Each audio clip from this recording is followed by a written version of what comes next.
आपको रूबरू कराते हैं बांका के भावी लोकसभा प्रत्याशी जवाहर झा जी से। सर्वप्रथम सर, ईएनएस मीडिया में आपका हार्दिक अभिनंदन है।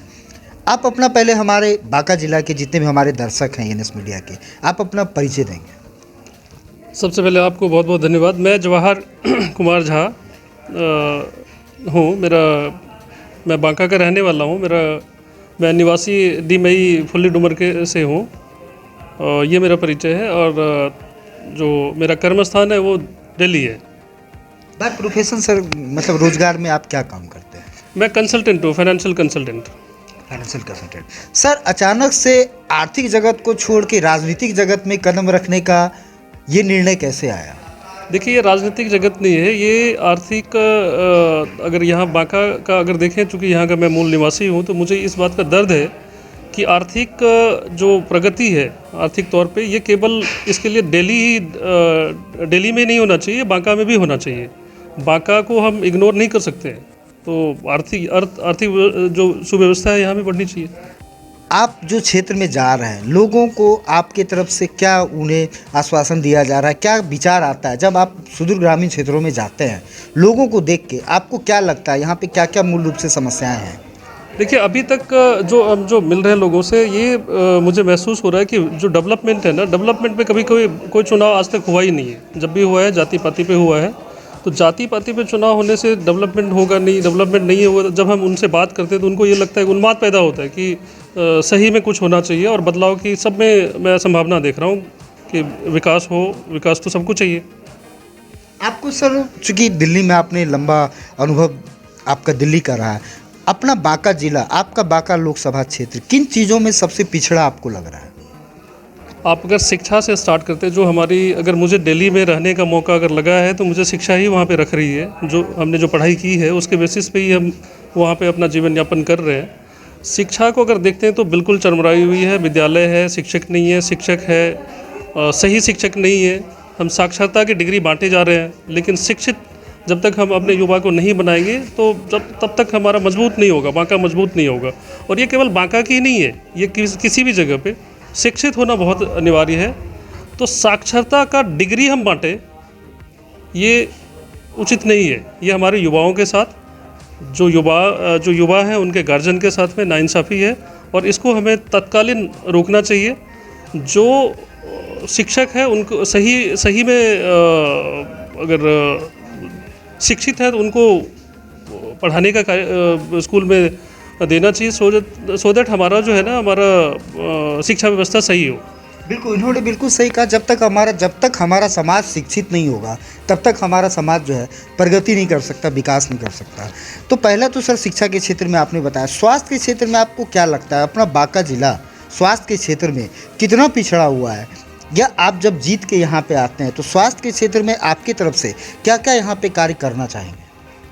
देखिए, बिल्डिंग में अभी कई बार बहुत अच्छा भी लगता है कि बिल्डिंग बनी हुई है, उसका नाम है वेलनेस सेंटर, अंग्रेजी में बहुत बढ़िया नाम है। लेकिन उसके अंदर अगर जाइए तो डॉक्टर नहीं है, डॉक्टर हैं तो वहाँ पे सुविधा नहीं है। उसमें तकनीकी जो लेटेस्ट जो टेक्नोलॉजी होनी चाहिए वो नहीं है। वो तो हम तत्कालीन प्रभाव से करेंगे। बेसिकली देखिए, शिक्षा और स्वास्थ्य दोनों बहुत ही इंपॉर्टेंट है। अगर इन चीज़ों से लोगों को बचाया जाए और समृद्ध बनाया जाए तो लोगों को फिर आगे बढ़ने में दिक्कत नहीं होती है। तो ये क्या लगता है बांका का लोकसभा का क्षेत्र, बांका के लोकसभा के चुनाव में आप कितना सक्सेस कर पाइएगा? आपको क्या लगता है यहाँ पे मूल रूप से कंपटीशन किससे है? यहाँ के बेरोजगारी से है, यहाँ के अशिक्षा से है, यहाँ की जो खराब जो स्वास्थ्य व्यवस्था है उससे आपका कंपटीशन है, या यहाँ के मौजूदा वर्तमान जो सांसद हैं या जो भी प्रत्याशी अभी आने वाले समय में होंगे उनसे आपका कंपटीशन? आपको क्या लगता है, आप अपने आप को किसके कंपिटिटिव मानते हैं? देखिए, कंपटीशन की बात नहीं है। मैं जो आपसे बात करता हूँ, मैं डेवलपमेंट की बात करता हूँ। मेरा जो मुकाबला है और जो बातचीत है वो है डेवलपमेंट को लेकर के। तो किसी व्यक्ति विशेष पे टीका टिप्पणी, कंपटीशन अगर है तो यहाँ के डेवलपमेंट से आपका मात्र कंपटीशन। व्यक्ति विशेष पे टीका टिप्पणी करना, जो प्रतिनिधि है उनके ऊपर कुछ भी बोलना, ये शोभा नहीं देता है। सब अपने तरीके से काम करते हैं। लेकिन मुझे एक बांका को नया बांका बनाना है। नया वर्ष होगा, नया बांका होगा, शिक्षित युवा होगा।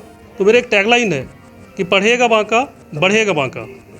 तो ये जो है, इन्होंने जैसा कहा, बहुत ही महत्वपूर्ण इन्होंने बातें कही कि अगर हमारा कंपटीशन होता है तो हमें वहाँ की जो बेरोजगारी है हमें उससे कंपटीशन करनी चाहिए। किसी व्यक्ति विशेष से या पॉलिटिक्स में लोग आते हैं, एक नेता आते हैं दूसरे को गाली देना, इससे कहीं न कहीं बांका पिछड़ता है, वह राज्य पिछड़ता है और वो देश पिछड़ता है। अगर हमें कंपटीशन होना चाहिए तो वहाँ पे अशिक्षा से कंपटीशन होना चाहिए कि हम शिक्षा के क्षेत्र में कितना बेहतरीन कार्य कर पाएँ। सर, अगर मोटा मोटी हम जानना चाहें तो अभी तक आप कब से आपकी कंपनी शुरू हुई है? देखिए, 1 जुलाई से ऑफिशियली 1 जुलाई से हमने प्रयास ये किया था और 23 जुलाई को मैंने ऑफिशियली अपने आप को लॉन्च किया था, जब चंद्रशेखर आज़ाद जी की जयंती हम मना रहे थे। तब से हम गांव देहात सुदूर बिल्कुल आप दूर दराज हम जाकर के लोगों से मिल रहे हैं। लोगों में बड़े बदलाव की भावना है कि कुछ नया होना चाहिए। हम लोग को क्यों इग्नोर किया जा रहा है? हमारे पास हमारे बच्चे को पढ़ने का क्यों नहीं है? हमें अस्पताल, हम हमेशा अगर छोटी मोटी बीमारी भी होती है तो हमें दिल्ली की तरफ ही देखना पड़ता है और वहाँ पे जाने के लिए पैरवी की ज़रूरत होती है। तमाम चीज़ें, यहाँ पे विकास हुआ ही नहीं है। आप ये देखिए, विकास के यहाँ पे मूलभूत जो आवश्यकता है वो नहीं है, तो बहुत तकलीफ होती है कि क्यों ऐसा, क्यों, मतलब क्या हो गया है, जो सारी चीज़ों से कैसे अभी तक सर अगर बात करें मोटा मोटी कुल कितने गाँवों का आपने दौरा, कितने हज़ार लोगों से आपने मिला होगा? देखिए, हम 700 प्लस गांव में जा चुके हैं, रूबरू हो चुके हैं और वहाँ के सभी लोगों से मिल चुके हैं जो रहते हैं। कभी वहाँ पे जाते हैं तो खेती का भी टाइम रहता है, कम लोग मिल पाते हैं क्योंकि खेत में रहते हैं लोग, लेकिन काफ़ी लोगों से मिले हुए हैं। अगर 700 गांव है तो करीब करीब आप मान के चलिए बहुत लोगों से मिला। बांका लोकसभा की जनता से आप कुछ आग्रह करना चाहेंगे, कोई संदेश देना चाहेंगे? बांका लोकसभा के जनता से मैं एक ही आग्रह करूंगा कि आप मेरे लिए मत सोचिए, आप बांका के लिए सोचिए। उससे भी पहले आप अपने बच्चों के लिए सोचिए कि आपका बच्चा शिक्षित कैसे होगा।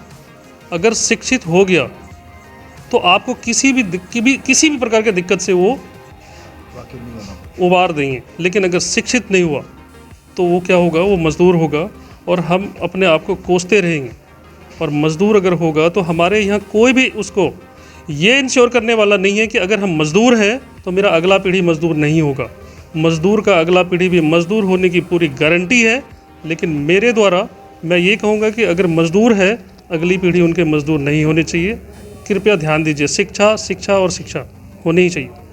बिल्कुल, जैसा कि इन्होंने कहा, शिक्षा बहुत ज़रूरी है हमारे समाज के लिए, तभी आप विकसित हो सकते हैं। बहुत बहुत धन्यवाद। आप देख रहे थे ENS मीडिया, मैं चैनल हेड विकास कुमार।